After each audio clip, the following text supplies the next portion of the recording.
Hi,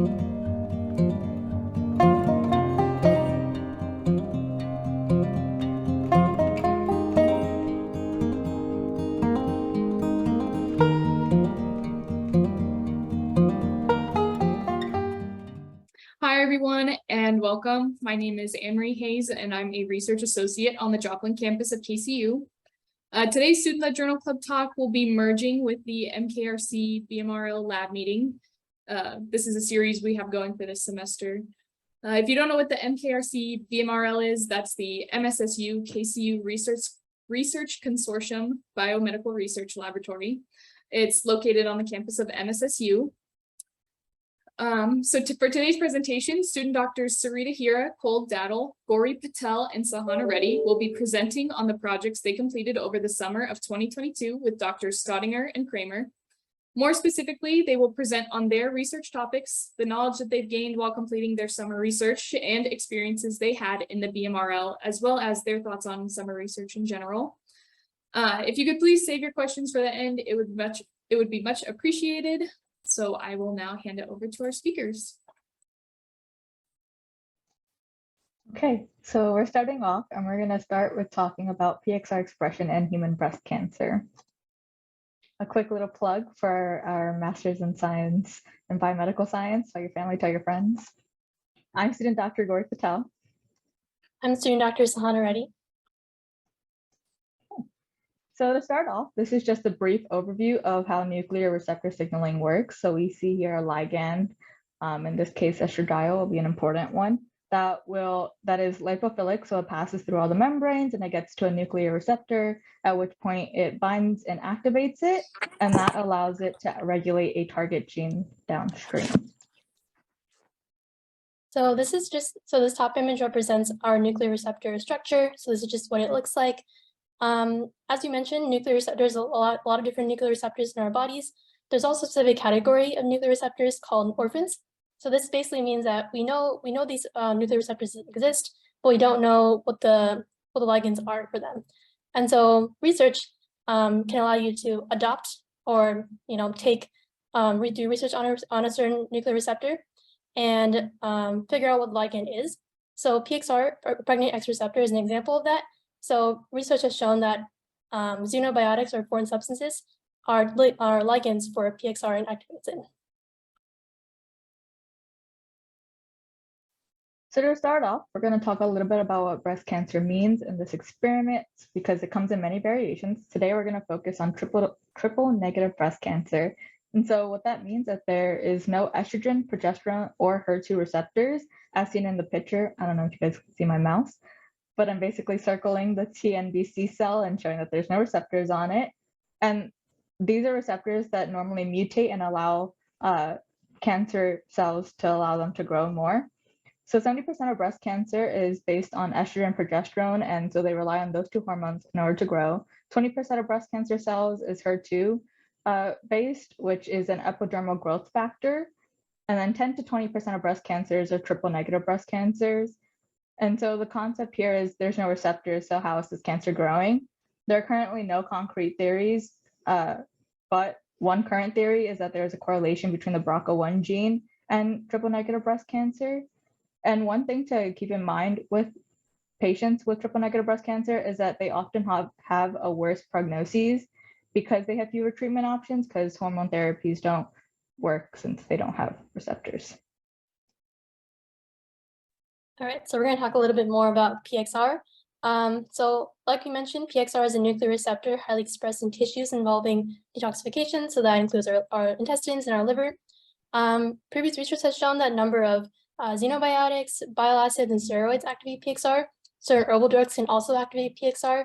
But the research that we're more interested in is that PXR has been shown to be associated in breast cancer initiation and growth, but we don't know why or how. So some speculations as to how PXR can be involved in this is that post-transcriptional or translational modifications of PXR can likely impact cancer progression. And also PXR can play a role in promoting or inhibiting tumor growth, depending on what stage the cancer is at. So PXR has also been shown in the past to potentially be responsible for the chemotherapy resistance of certain cancer cells. So if that's the case, PXR can also be a good target for cancer treatment in the future. And so once PXR is activated, it can induce gene expression of certain genes. So an example of that is the CYP P450 family, specifically CYP3A4, which we'll be talking about a little later. We're also interested in the MDR1 gene expression. MDR1 stands for multi-drug resistance protein. It's also known as P-glycoprotein, which is a drug efflux transporter. So previous research has shown that CYP3A4 and MDR1 are target genes for PXR. And also research has shown that both of these genes are highly expressed in breast cancer cells. So our question is, does PXR specifically induce MDR1 gene expression in breast cancer cell lines? So I'll let Gauri go into a little more about the research behind this that we did, but we basically transfected a virus that encodes PXR into breast cancer cells. And then we used rifampicin, which is an antibiotic that is known to activate PXR. And our hypothesis is that PXR should induce MDR1 gene expression in breast cancer cells. Okay, so here we're looking at PXR, human MDR1, and CYP3A4 expression in two different breast cancer cell lines, the MCF7s and the MDA-MB231 cell lines. So first, the virus was transduced with PXR, and then that was used to infect the two breast cancer cell lines. And then the methodology that we used was reverse transcriptase real-time PCR, or RT-qPCR, and that was to measure gene expression. So reverse transcriptase basically turns mRNA into cDNA, which allows it to be compatible with both eukaryotes and prokaryotes because there are no introns. The Q stands for a measure of expression over time in real time, and the PCR just makes more genetic sample. So the point of this methodology was to allow us to see the effects of PXR on the induction of expression of target genes, MDR1 and CYP3A4 over time, and to see if rifampicin was indeed activating PXR. So there's a lot of moving pieces, so I try to create a setup diagram. To start off, we're just going to use MCF7 breast cancer cell line as an example, and then we either infected it with PXR or we didn't, and that was our wild type. And then we added an activating agent, whether it be just the vehicle being DMSO, the solvent, adding rifampicin or not adding rifampicin. And then we use specific primers for the gene of interest, whether it be human PXR, MDR1, CYP3A4, beta actin. And then we loaded it into this 96-well plate, made it all pretty, and then we ran it on the PCR machine and measured gene expression. So I'll start off by addressing the expectations of what we wanted to see, and then we'll go into what actually happened. So the first thing we wanted to see was beta actin being a nice, thin, consistent band, and that helps us normalize the quantity of cells in each well. So it allows us to compare 50 cells in one plate, for example, to 100 cells in another well. Then we want to see if rifampicin activated PXR, and we see this by just seeing if there's bands, because rifampicin is an activator of PXR. The third thing we want to see was if PXR infected cells versus wild type, that the PXR cells were being expressed at an earlier cycle. And that's just because we assume because the cell has more material to work with, it'll start expressing at an earlier cycle. And then number 4 is PXR plus human MDR1 versus the wild type with human MDR1.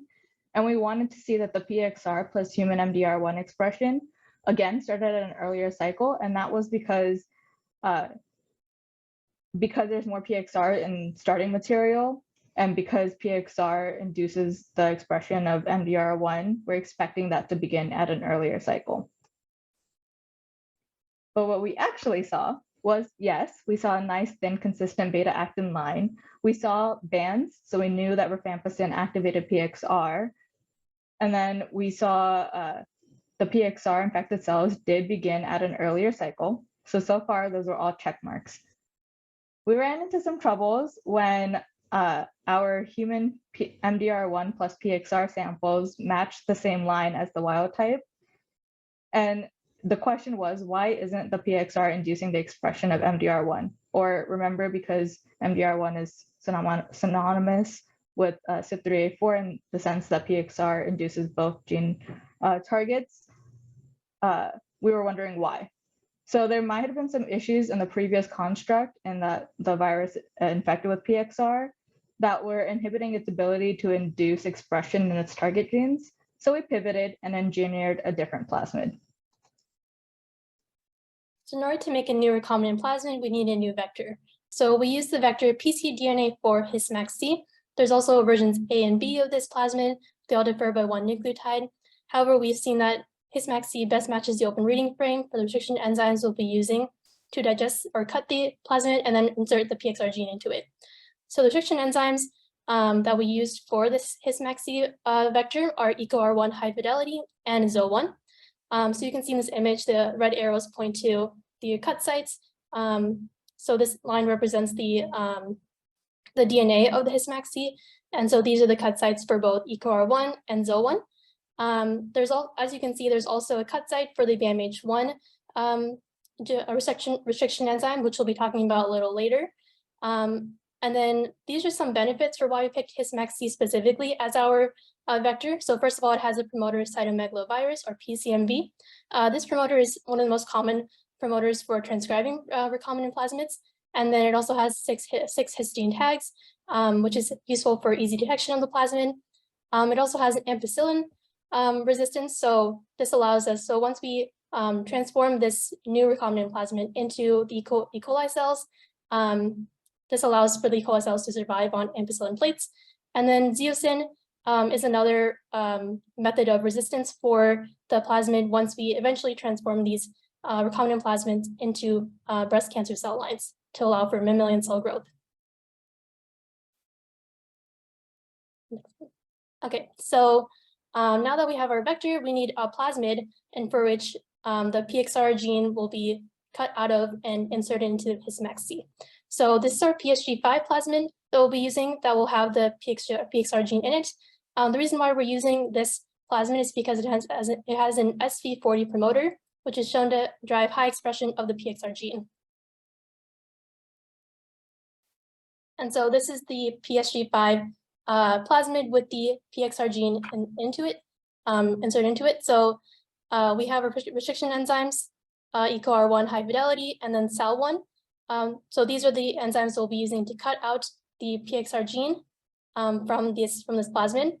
Something interesting to note is that the SAL1 has multiple cut sites on this certain plasmid. So as you'll probably see in our results later on, that will come up.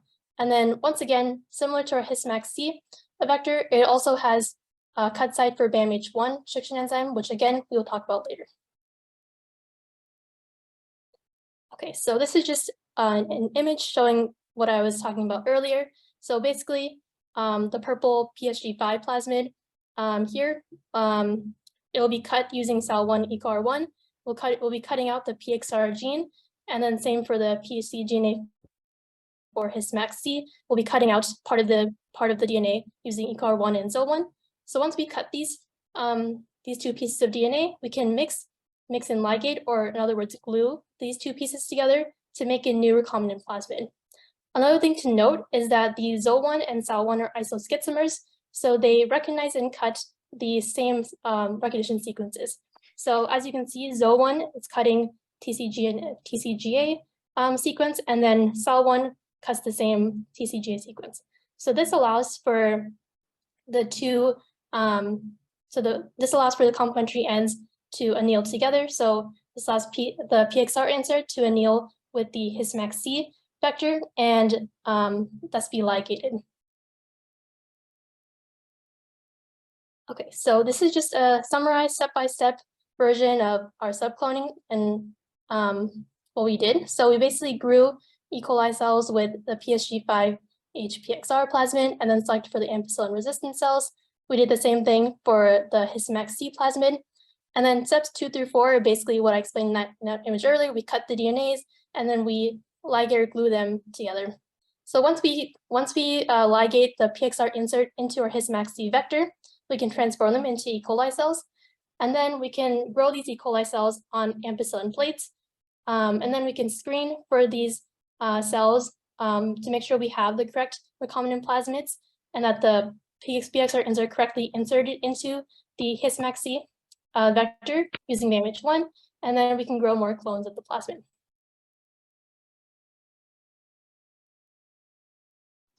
Okay, so subcloning. It really was a lot of trial and error at the beginning. Research really meant redoing it. but an important thing about research is being able to get back up. So a lot of things happen from broken tubes to not using the right tubes. And then as we see here, again, I don't know if you can see my clicker, but the first time we ligated, we had a couple of colonies, but the clones didn't really look that great, nor were they growing like how we expected. So the question was, how do we improve? So to do this, we used our previous digests were rather small. So we used 20 microliters, but going forward, we used 100 microliters, so about 5 times larger. Using a higher sample amount allowed us to not only start with a higher concentration of DNA and enzyme, but it also allowed us to run tester gels.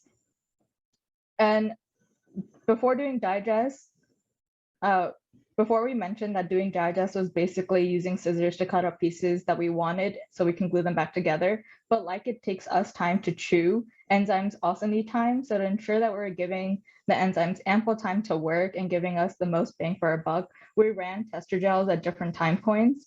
So we knew that the digest was done to the fullest capabilities of the enzymes. We also used one enzyme at a time because different enzymes work better with different buffers. So for Hismax, we were able to do the digest all at once because EcoR1, High Fidelity, and Zo1 both like the same buffer. For the PSG5 human PXR plasmid, that was not the case.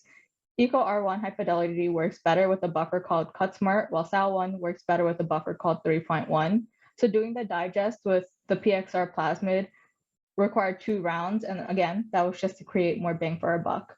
The last difference that we did was we made handmade columns and kind of doing it the old-fashioned tried and true way.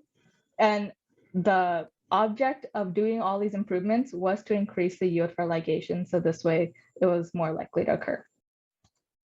So after that, after our trials, we had a subcloning success story. Okay, so these are our results. So like Gauri mentioned, we decided to do tester gels.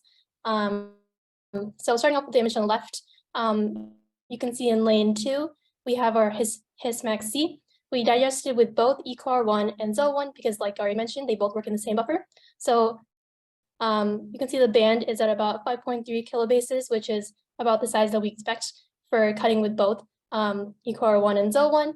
And the reason why you don't see 2 bands is because the cut sites for both EcoR1 and Zo1 are so like close together, so you won't really see the other band.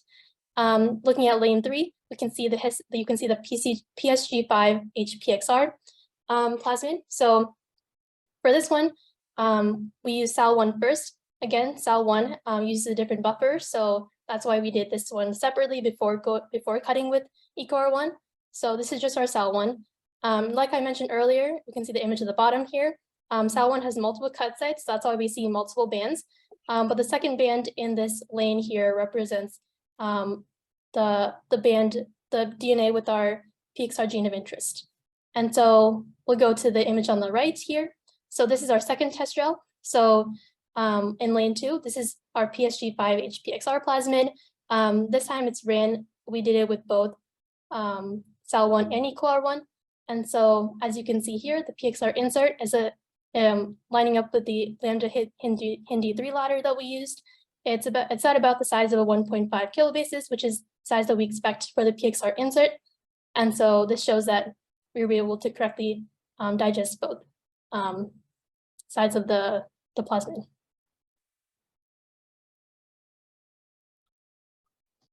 Okay, so these are our final gel results, and this was just demonstrating once again that the Hismax C with the EcoR1 High Fidelity and the Zo1 worked because our expected band was 5.3 kbp.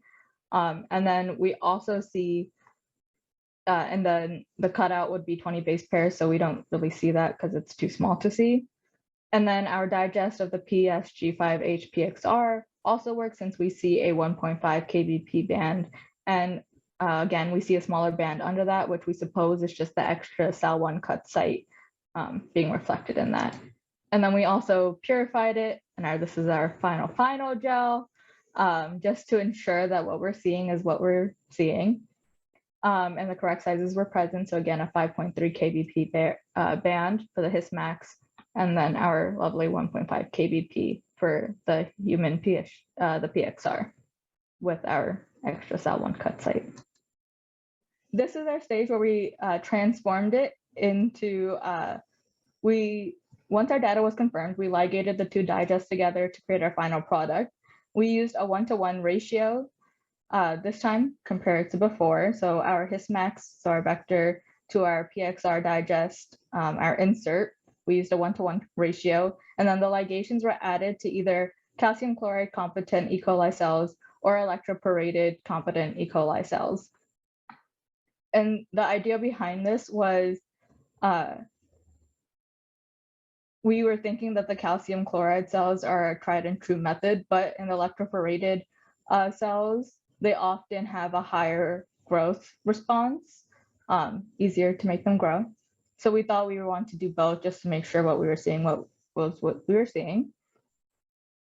So we decided to collect our samples from the calcium chloride plates because they were a little less dense, which allowed us to pick colonies that were not as likely to be satellite colonies, which basically wouldn't have our ampicillin resistance that we desired. So we grew more cells. We found after we picked 10 colonies from the calcium chloride cells, we picked 10 and we streaked them out, so we had them in our collection.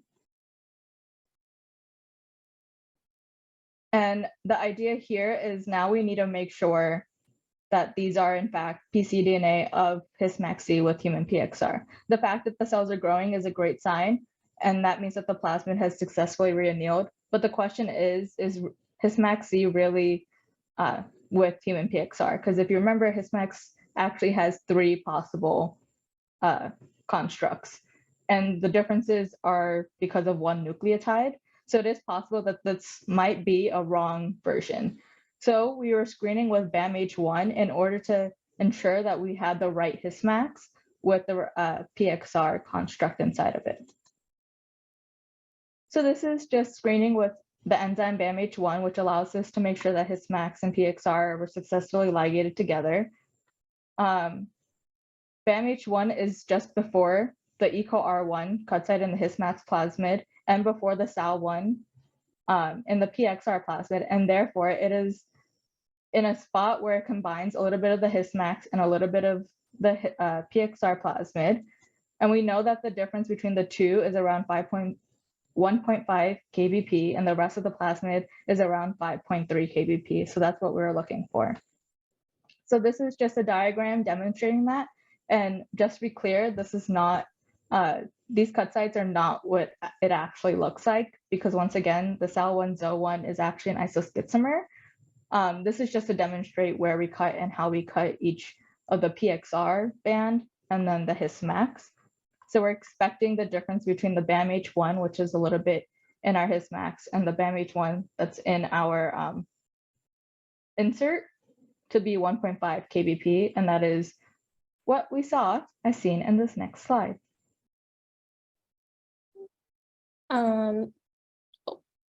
Sorry, I don't know why my Zoom cut out, but so yeah, these are results using BAMH1. So as you can see, we did 10 samples. So out of the 10 samples that we did, so 8 out of the 10 showed a band at about 5,300 base pairs, which represents our Hismax-C vector. And then it also showed 8 bands at 1,500 base pairs, which represents our PXR insert. So because we were able to see these 2 bands in most of the samples, this shows that the PXR insert correctly inserted into the Hismax-C vector. So we got our recombinant plasmid. Okay, so some of our next steps, we wanted to sequence it to ensure that we have our correct plasmid. We wanted to run the real-time, the reverse transcriptase real-time PCR to reinvestigate PXR's role in MDR1 and CYP3A4 expression and breast cancer cell lines, like we talked about earlier. We actually already did this, but we wanted to transfect the new recombinant plasmid into mammalian breast cancer cell lines, MCF7 and MDA-MB231s, and then test their chemotherapeutic resistance, in which we can see if PXR plays a role in breast cancer treatment resistance. And so if we can show that, then we can potentially see if PXR can be used as a therapeutic target for cancer treatments. Thanks for listening. Thank you. Awesome. Thank you guys. I think student doctors Cole Dattel and Sarita Hira will now be taking over for their part of the presentation. You guys want to start sharing your slides? Yes, Cole, do you want to go first and then I can finish this off? Sounds wonderful. Give me 1 second. Can you guys see this okay? Looks good. All right, perfect. So I am student Dr. Cole Dattel, and last summer I worked alongside student Dr. Sarita, and we worked on characterizing the oral microbiome. So the goal was to characterize the oral microbiome using restriction fragment length polymorphisms, which I will talk about later.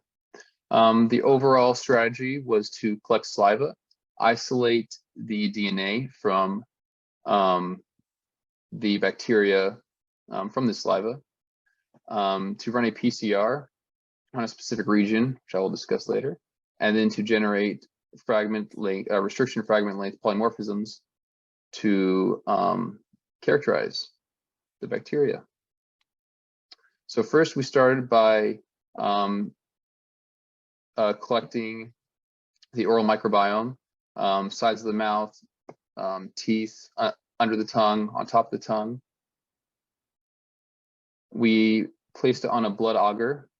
If you can see here, since we wanted to get individual colonies, we had to use an inoculating loop. So we would first streak the sample here, and then we would use the inoculating loop to dilute or carry it over. We would then sterilize the inoculating loop and repeat the process here, and then one last time here, so we could get individual colonies of bacteria in which we would take samples from. And then we let it grow on the blood over a weekend, and then we put it in a brain heart infused broth, which consisted of the same composition as the blood auger minus the blood. So we took individual colonies, and then, or one individual colony, which is from one bacteria, and then let it grow in the broth. Then we, after the bacteria replicated, we did a typical genomic DNA extraction or isolation. So we took the sample, lysed open the cell, removed the proteins, precipitated the DNA.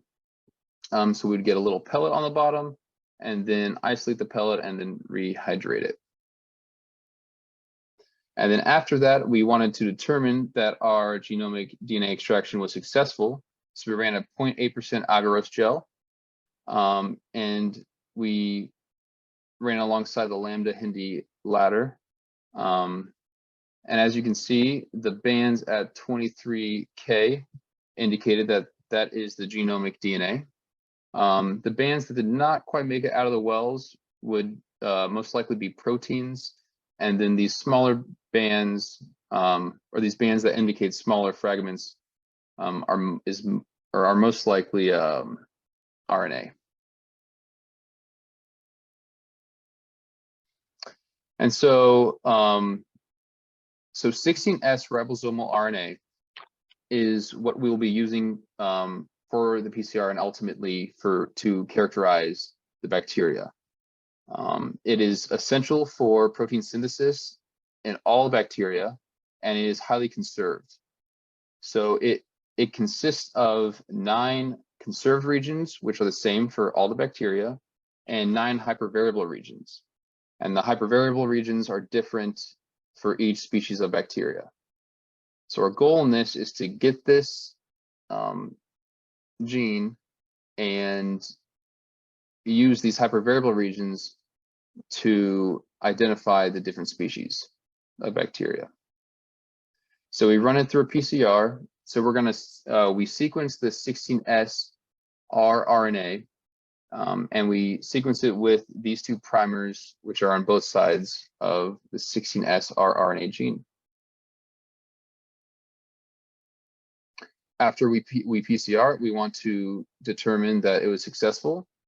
So we ran another 0.8% agarose gel, and 16S rRNA is about 1,500 base pairs, and all of these bands, where's my mouse go? All these bands are at 1,500, and that indicates that it was successful.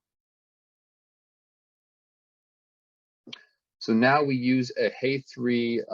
So He3 is an endonuclease, and we use this to generate our restriction fragment length polymorphisms. So we have the 16S rRNA gene, and He3 is going to cleave at the GGCC site.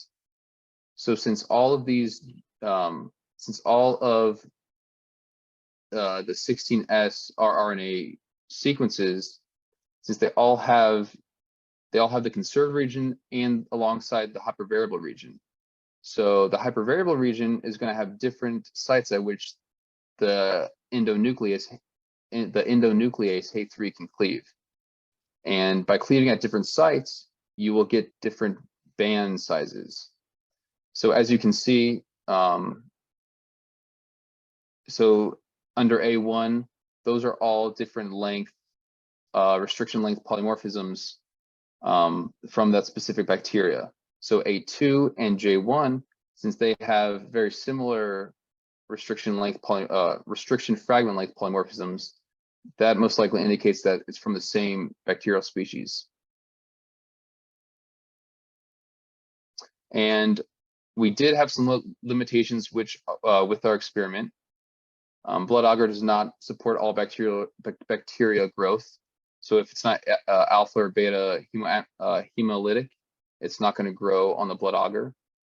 By growing the bacteria on the blood agar and then in the broth, that took together probably 4 or 5 days. And so we're only able to go at a certain pace, which allows for a low throughput. Sarita and I, it'd be very, very hard to do 30, 40, 50 samples. For our experiment, we took samples from 4 individuals and generated a total of 12 oral biome characterizations. And there are answers for all of the limitations. So the next-gen sequencer is able to sequence the entire genome or just a region much faster than without it. It's able to do a specific site within a few hours or the entire genome in a day or 2. It is quick and cheap to run. That is, once you pay the cost up front. And while we were only able to determine if 2 individuals had the same type of bacteria or different bacteria, the next-gen sequencer is able to determine specific irregularities in the sequence, such as deletions and possibly certain bacteria that could correlate to health outcomes.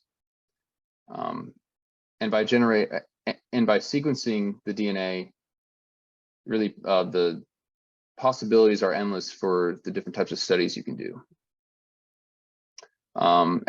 Alongside the research, we are also working on a review article for the journal Cells, which is a peer-reviewed international article that has a topic on PXR, the many facets of PXR and CAR or CAR. And PXR, as discussed before, is known as the master regulator for CYP P450 3A4, which plays a major role in drug metabolism. And our article consists of PXR's role in specifically the cell cycle in mice and in humans. And here are my references. Okay. So my project is going to be a little bit different than the ones you've heard so far. We are going to be talking about clinical yoga and talking about some biological measures and less so the microbiology that you've heard about today. So this project is called Improving Health Outcomes in Student Athletes at MSSU, a partner institution in Joplin, Missouri. And it is led by Heather Eckhart and Dr. Jeff Staudinger. So the objectives and measures of this project are really to capitalize on the fact that yoga has these physical and psychological health benefits. That's probably not news to anyone. And that includes benefits for college students, which is going to be our target population in this case. So really our objective is to see how a clinical yoga intervention will impact the health of our student athlete participants. So the way that we are going to measure these health benefits are in terms of 3 different categories. So the first is biomarkers, meaning cortisol levels, which is what I'll primarily talk about today, blood biomarkers, inflammatory cytokines, but we'll also be looking at vital signs and self-report questionnaires on a number of different items, including sociodemographics, perceived stress levels, and anxiety and depression. So our experimental group will receive 8 weeks of once per week clinical yoga from our licensed clinical yoga practitioner and MSSU social work faculty member, Heather Eckhart. And so this intervention really will be to compare the levels of biomarkers, vital signs, and self-report questionnaires and how these measures change over those 8 weeks. So like I said, I'm going to talk mostly about cortisol today, but if you do have any questions about the other measures, that's something we could talk about, or I can refer you to the right person in the lab as well. So in terms of our saliva sampling protocol, the way that we're going to collect the cortisol levels is through saliva. And so what this looks like on the participant side is that the participants will be given 4 saliva collection devices or salivettes. And I'll show you in a minute what those look like. And they'll get those during the first and final weeks of the study. So they'll be asked to do a few things. They will be asked not to exercise or drink caffeine the day before collection. And ideally, they won't eat, drink, or brush their teeth the morning of collection and during the first 3 collections. So there will be 4 periods total, as you'll see in a minute. And the reason that we ask them not to do these things is because these are all factors that can actually alter the levels of cortisol that are measured in saliva. So we are trying to get rid of those confounding factors. So these samples will be compared so that we can see whether the pre and post intervention cortisol levels are different because of the clinical yoga intervention that we are implementing. So to collect this saliva sample, participants will need to take the salivette pad, which I'll show you in the next slide, and you essentially put it into your mouth and have to suck on it and chew the salivette pad so that you can soak it with saliva. And then participants will put their sample into the freezer right away as soon as those 2 minutes are up, and it'll be stored there until they can bring the samples into the lab for storage. So in terms of timeline on sampling day, participants will collect these samples when they first wake up, and then 30 minutes later, another 30 minutes later, so an hour after waking, and then right before bed as well. So they'll have 4 different time frames there. In terms of what these salivettes look like, you can see on the left side of your screen, this is what the tube looks like. And then on the right, you can see what this process actually looks like and how the saliva will be collected. So in terms of salivary cortisol analysis, because this project is still in the early stages, I won't go into great detail about the analysis. It will be using ELISA, but I do want to show you what that data will look like so that you have an idea of what this project will look like in terms of findings. And then I'll talk a little bit about the current landscape of that literature as well. So this is what a normal diurnal cortisol curve looks like. So this is from the ELISA kit that we have. And in their instructional guide, they include this diagram. So if you're paying very close attention, which you might not be, you will notice the timeline is a little bit different, but the shape of this curve overall will look the same for a normal condition, meaning someone, for example, with a mental health condition might have a different curve, which we'll get into later, but this is what the standard shape of your cortisol curve looks like. So you'll see on the x-axis is your timeline, and then on the y-axis is your salivary cortisol concentration. So there's a natural cortisol awakening response, or CAR as it's called. And so that's where you see that peak at the second point and in those first 30 minutes of waking. And then from there throughout the day, the cortisol levels really tend to decline naturally and decline until you go to bed. So this is what a typical cortisol cycle looks like. And this is the kind of data that we'll be looking at the end of our ELISA analysis and the analysis of our data overall. So in terms of what the findings of this study might look like and why cortisol is an interesting measure to look at, especially in student athletes in this specific population, there are a multitude of influences on basal cortisol levels. As I said, there are things that acutely affect cortisol levels, like caffeine, for example, or exercise, as we'll get into in the next slide as well. But baseline cortisols can also vary based on the factors you see here. So based on age, sex, race, and ethnicity, there are some variations within different subsets of patient populations or our participant population. So for example, men tend to display higher baseline cortisol concentrations, and the diurnal cortisol curve flattens with age, which means that curve that you just saw in the previous slide will look a little bit different as you have older participants or older patients. And I'll show you an example of what that actually looks like as well.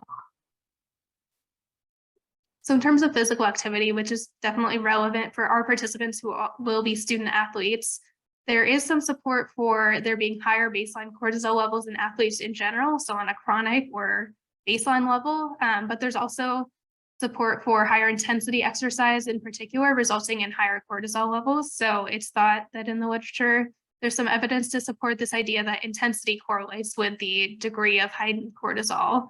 But I should present this with the caveat that the current literature is relatively mixed, and there is relatively limited data from student athletes.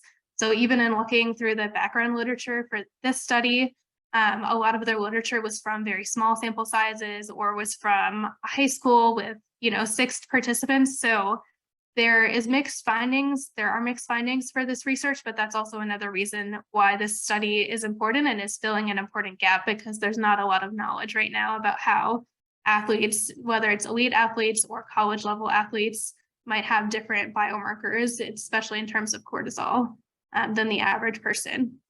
And so another thing we can look at as well, especially with the measures we're looking at in terms of anxiety and depression, or the scales that we'll be administering, are the effects of stress and mental health. So the current literature about correlations between different aspects of health being measured, especially anxiety and depression, also has mixed findings. So again, cortisol literature is a little bit messy and there's a lot of information out there, but it's difficult to really draw any concrete conclusions at the moment. So in terms of stress and mental health, just to give you some examples of what the research looks like right now, for example, major depressive disorder is something that usually you would get an elevated baseline cortisol, but PTSD is something where you get the opposite, you get lower baseline cortisol. And so when you have people who have both major depressive disorder and PTSD, what you see overall is that they have a lower baseline cortisol level.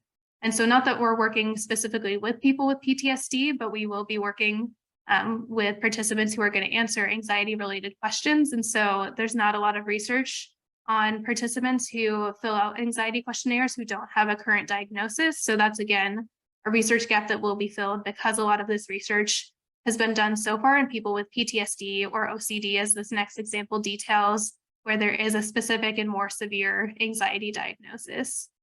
So the OCD example is also interesting. This study that just came out this past year found that there were sex-specific effects on cortisol regulation in certain symptom clusters of OCD. So male participants had flattened curves, while female participants exhibited steeper curves. And again, in this next slide, I'll talk about what that actually looks like, and you'll see an example so you can see what these data actually look like.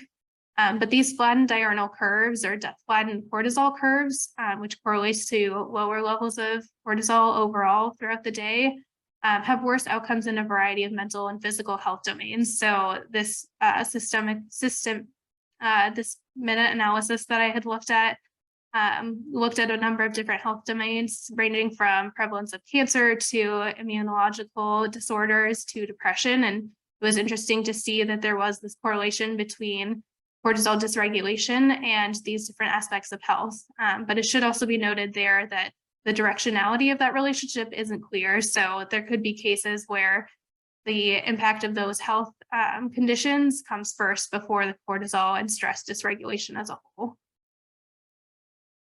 So in terms of what this flattened or dysregulated diurnal cortisol curve looks like, this is from a different paper, so it's a little bit different than the first example you saw, but you'll see again that cortisol awakening response is that initial peak on the gray line here, which is our diurnal curve in a normal or in a normal person. And so again, we have our timeline on the x-axis and our salivary cortisol concentration on the y-axis. And so again, our gray line here is the normal curve, so it should look relatively similar to what you saw before. But in patients with PTSD in this study, you can see the yellow curve is what the data actually looks like from them. So it looks very different. It's a lot flatter. So that's what we mean when we talk about that different shape. And so really you don't get that same cortisol awakening response in the morning. You can see it's lower overall, but then it actually increases throughout the day, which is counterintuitive and different than how the stress regulation system normally works. So there are correlations between cortisol levels and, for example, PTSD symptoms or some of these other behavioral issues, but this is what these data would look like if we were working with participants with PTSD or other anxiety-related disorders. Now, in our participants, we would expect something more like that gray curve there, but it will be interesting to see if, because these are athletes and because exercise has these effects on cortisol, whether we'll see any variations from the norm. So in terms of relevance and next steps, in terms of relevance, practically, this is really building research capacity and partnership within MKRC and hopefully contributing to the well-being of our participants, of these student athletes as well, who get to engage in this clinical yoga intervention.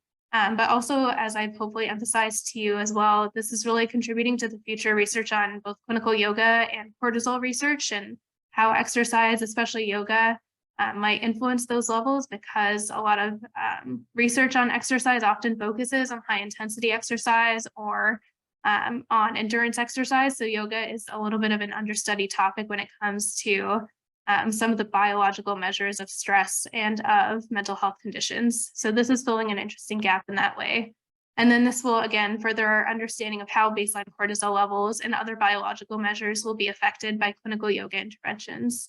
And hopefully as well in the longer term future, in a bigger picture, we can really apply this methodology and these findings to other patient populations, because this is filling a gap. Really, if we can perfect this methodology and if we find that it works, there are a lot of other patient populations that could benefit from this. And this could really work on previous KCU projects as well. For example, there was a study that was done about how OMT can be beneficial for first responders. And so in my master's work, as I mentioned, or have talked about in terms of PTSD, there's a lot of work being done there about clinical yoga and its effects. So there are a lot of other patient populations who could really benefit from this research, and we could gain a lot more knowledge in that way too. So in terms of next steps and where the project is at the moment, the IRB proposal has been drafted and it is ready to submit, but we are currently working on collaboration with our MSSU partners. So we are hoping to get that underway and to work on this next project.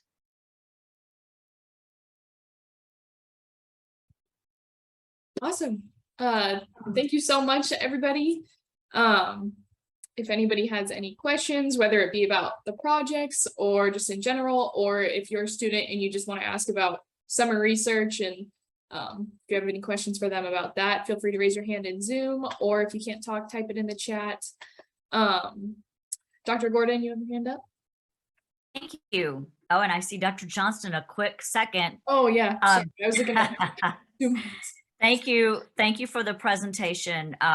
So I have a couple of questions for a couple of different presenters, but for the last presenter, since you haven't submitted the IRB yet, I was wondering if you had considered, since you can't measure a lot of the mental health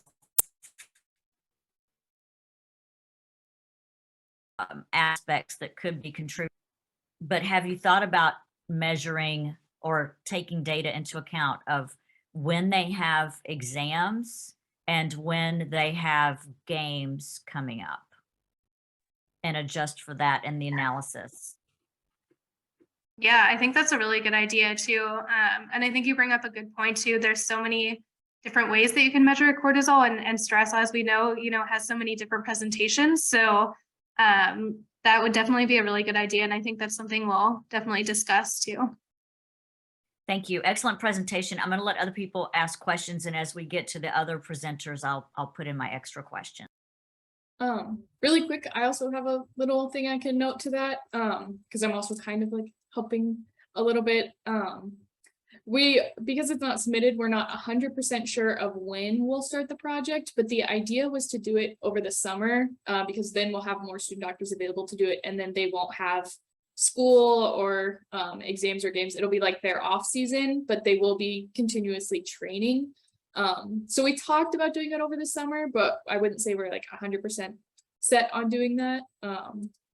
That makes sense. That in that case, though, I would still collect data on whether they're taking summer classes and Yeah. or whether they're remediating. Yeah.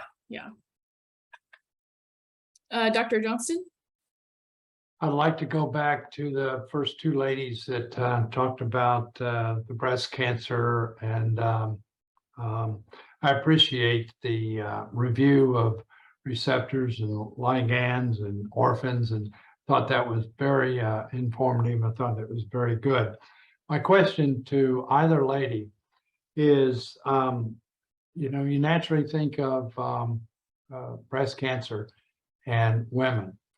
Granted that a lot of research here is focused on designing treatment that it would be appropriate pending PXR results and receptors. Is this applicable, do you think, in the future for men with breast cancer? Could you hear me okay? Dr. Johnson, that was not a very nice question. I'm just asking the applicability as to whether or not this would apply in the future, since we don't know, and would be applicable to men as well. I know, I'm just saying that it wasn't a very nice question because we usually don't think of men with breast cancer. You But got ladies- you got to tell that to the man that has it, not me, but there are men that have it. So to answer that, I would say, one, I would need to do more research on what receptors are most commonly found on male breast cancer types. But because this is triple negative breast cancer, it could be that maybe they don't because we talked about estrogen and progesterone and HER2 being the most common for breast cancer in women, at least. It could be that there might be some overlap between progesterone and estrogen and the epidermal growth factor in men breast cancers, or maybe that there isn't, and so maybe there is some correlation there. That is the best answer I can provide at And this that's point. fair. That's fair. I accept that. I So, would like, go ahead, Dr. Brad. Johnston, Yes, this sir. is Brad.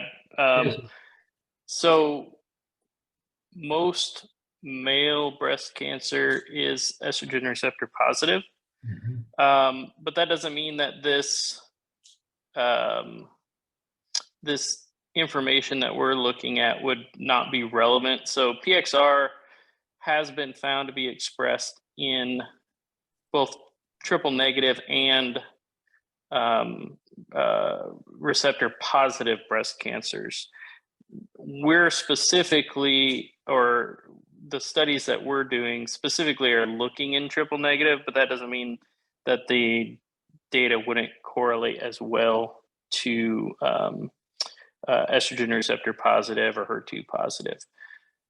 So to answer your question a bit more is, yes, it could be potentially useful in male breast cancer as well. Okay, thank you, Dr. Kramer. I appreciate that. I don't want to steal, Dr. Wolf may have a question on the same line. Otherwise, I'd like to go on to the next one. But Dennis, do you have a question about to the ladies? Well, yeah, I was actually gonna follow up on this because I thought that, didn't you look at MCF7 cells? I thought you said MCF7 cells were the cells you studied, and those are not triple negative cells by by my recollection. So I would. Correct. So the MCF7s are part of a panel that I'm using. So I've got a panel of like 23 breast cancer cell lines, and 22 of them are triple negative. One of them is the MCF7s. They express estrogen receptor.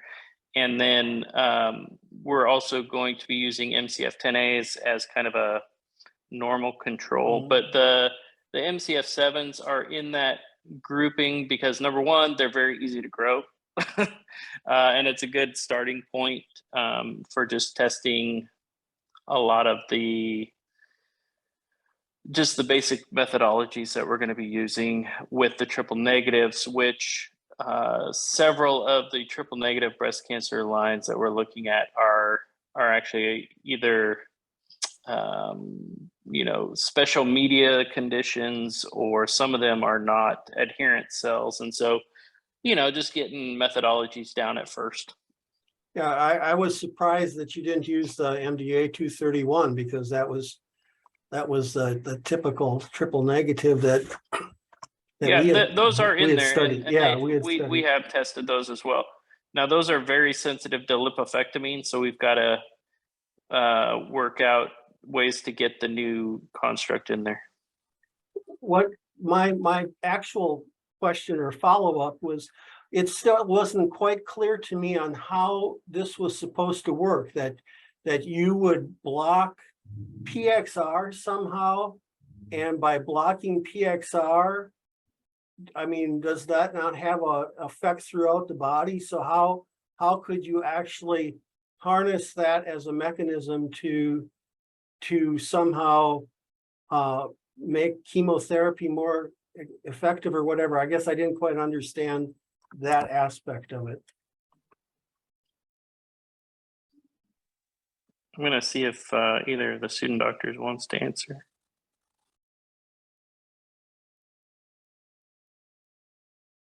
I can take a stab at that.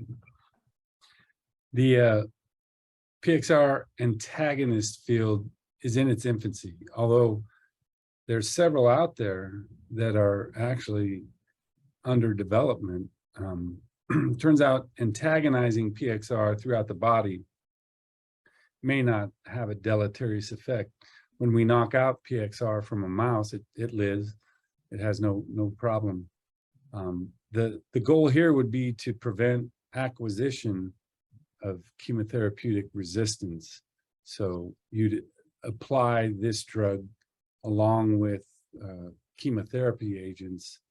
And there's some evidence that agonism of PXR promotes drug efflux and drug metabolism, and that makes sense. So if you could inhibit the acquisition of drug resistance, you could lower the dose of the poison that you use to kill breast cancer. In theory, very early. This is basic research, but that's the idea. Dr. Jones. Dr. May I Jones. continue? Yeah. Cole, I'd like to ask you a question pertinent to the oral microbiome. I understand that you collected saliva and you did PSR testing or PCR testing on it. What it made in the oral microbiome there, and perhaps Dr. Gordon would jump in on this, but were those all in an auger? Were there any aerobic versus anaerobic cultures? So all of the bacteria, it was all grown on blood agar. And I think Dr. Gordon also mentioned previously, I think she has something similar, and that you can take samples from different areas because different areas of the mouth have different bacteria. Yeah. Right. I was not aware of this, but obviously that is a good idea.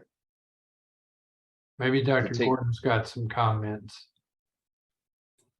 I think she had to hop onto a different meeting. Oh, okay. Well, I just thought about, there's a flora of Mhm. growth of anaerobes. And that's the reason why I ask about that. And my last question is relevant to Sarita. And I know that you were talking about cortisol and athletes, et cetera. Part of the protocol there, make sure that nobody hears this, that you said that some of the test protocol prohibited people from brushing their teeth. And so don't let Dr. Gordon know that happened. Having said that, my question to you is that would COVID testing during that window of athletes, knowing that COVID has got some ongoing inflammatory problem or initiation in the heart, the lungs, the brain, et cetera. I'm wondering what COVID would do to cortisols in whether it's athletes or the general population. Has that ever been thought about or any testing? Yeah, that's a really good question. It actually relates to some work I was doing in my master's as well. So it's more on the side of trauma and PTSD, but a lot of the trauma is through cortisol. And so one of my friends from my undergraduate career and also a professor that I was interviewing, they do a lot of research on the link between there's actually a higher susceptibility to developing PTSD with asthma because of that exact relationship you're talking about. Yeah. And COVID, when I was interviewing this professor, she was saying she thinks from her perspective and with her work, people who are affected by COVID are going to be more susceptible through that same pathway through the HPA axis. Yeah. So you're exactly right. I think I would be surprised if there's not some sort of effect. I don't know how strong it would be, but yeah, I think that's a really good point. I thought this session today was just outstanding. Granted, I was left in the wind early on when they started explaining a lot of that presentation, but excellent presentation by all. Thank you so much. Dr. J, I'd like to comment on your question. Yeah. One interesting thing about doing the studies that you're proposing would be collecting saliva from COVID positive patients. I know. We have the capabilities, the PPE and the COVID safety protocols in place to do it. It might be anxiety causing and raise question. cortisol levels in my research associate. No question about that. I'm not suggesting I want to volunteer for it. I'm just saying, has it ever been done? I think it's a great idea. Thank you so much. I have a quick comment before you go, Dennis and Dr. Wolf. I see your hand is up. I want to say to the student doctors in the room who did the studies, the depth and breadth of science that you performed over the summer is breathtaking. And the amount of research we did together, now that I see it on the silver screen, is beautiful. So thank you for engaging. Appreciate you so much. And for the students in the room who are thinking of engaging in research endeavors, don't hesitate to reach out. We're pretty nice here. We do good stuff. All right, Dr. Wolf, go ahead. Yeah, so whoops, if you can hear me here. Yeah, so I actually prepared a question for each of the students as well. So Cole, I'll start off with you here. And so my question for you had to do with the fact, it was kind of alluded to earlier, but there's not just one bacteria in the mouth, there's hundreds of bacteria in the mouth. And so I was curious what you are studying when you're just comparing a few clones like that to what does that tell you? I think it was a foot in the door for a larger study. Ideally, once we have the next generation sequencer, we'll be able to pick specific bacteria, or it can identify specific bacterias and possibly lead to health outcomes. It can correlate, or you can see deletions in sequences or duplications So we can't really do too much with our protocol, but that's why our limitations show that we need the next gen sequencer. Okay, and then for the yoga, what I was curious about there was, perhaps I just missed it, but I was curious what time of the day you were actually planning on having the people perform the yoga, and what your expected results actually would be. Are you expecting to see a greater diurnal variation, or given what you've learned from the literature, what are you thinking you're going to see? Yeah, so I can answer the second part, and then I might toss it to Anne-Marie to answer about more of the logistics. In terms of what I expect to see, I think that's something I've thought a lot about from the literature. A lot of the research has been in more elite level athletes, so I would guess that the diurnal curves are going to be closer to normal, maybe with some slight elevations, but I don't know that they would be significantly different. So I would expect they would be normal, but I think that's an area that I'm uncertain about and that I'm interested to see. Because these are more, even though they're college level athletes, a lot of the research so far that's shown these elevations is in elite level athletes. So I think the training is just such a higher volume that I don't know that we would see the same results. Are you thinking that yoga is going to help lower the levels? I mean, as that, to the extent that yoga is a relaxing thing, that may cause the afternoon levels to be lower, or? Yeah, so that's something, again, I can draw upon my experience in my master's with talking more about PTSD specifically, because that's a case where you do get lower basal cortisol levels. And there have been not a lot of research studies about it, but there have been some that show that improved PTSD is shown through increased cortisol, and yoga does have that effect, at least from preliminary research as well. So I think it depends a lot. There's a lot of variations, and it's hard with that too, because PTSD manifests in different ways. But I think even though we think of yoga as this soothing exercise, and it can be, that's not necessarily maybe the effect it has on our bodies, but I'm not totally sure about the effects just yet. So I think that's still something that's being determined. Isn't there, I mean, I haven't looked at this stuff for a long time, but I was under the impression, kind of like what your PTSD stuff was saying there, that when people lose the ability to cope with their surroundings, they give up, that there can also be a disruption of the cortisol response. So I was just how that was all supposed to fit together. Yeah, exactly. Yeah. So you get the same dysregulation and that same flattened diurnal curve with PTSD and kind of that learned helplessness, like you were saying as well. But I don't know, Anne-Marie, did you want to talk about the timing of the yoga as well?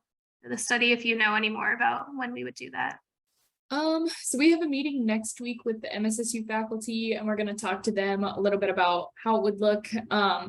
We're still kind of contacting the coaches, so we're talking to the softball team, the baseball team, and potentially the cross country team. So it would kind of be on their training schedule, what their day looks like, so that we aren't, just like totally interrupting and coming in and messing everything up.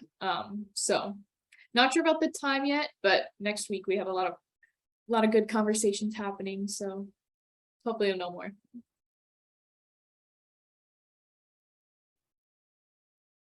So I wanted to ask a follow-up question to the when are you going to do this and timing wise.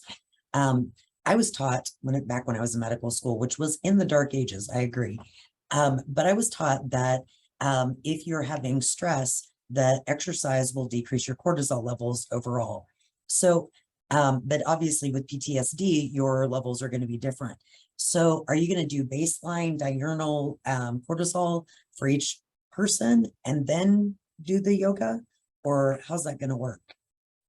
Yes. So, and correct me if I'm wrong, Anne-Marie, but yeah, I think that's the plan, is to do the baseline first during week 1, like you said, and then to see at week 8 to compare the baseline levels. Perfect. That sounds like a really great choice. Because if somebody has PTSD, they may have a different reaction to the yoga. Yeah.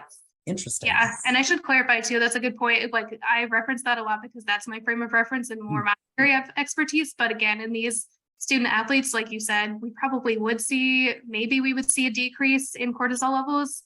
And it depends again too, because there's so many ways to measure it. Of like you might see a decrease in cortisol in the week afterwards, but if you're measuring the diurnal curve during the day, it might be different. So that's where there's some variations too.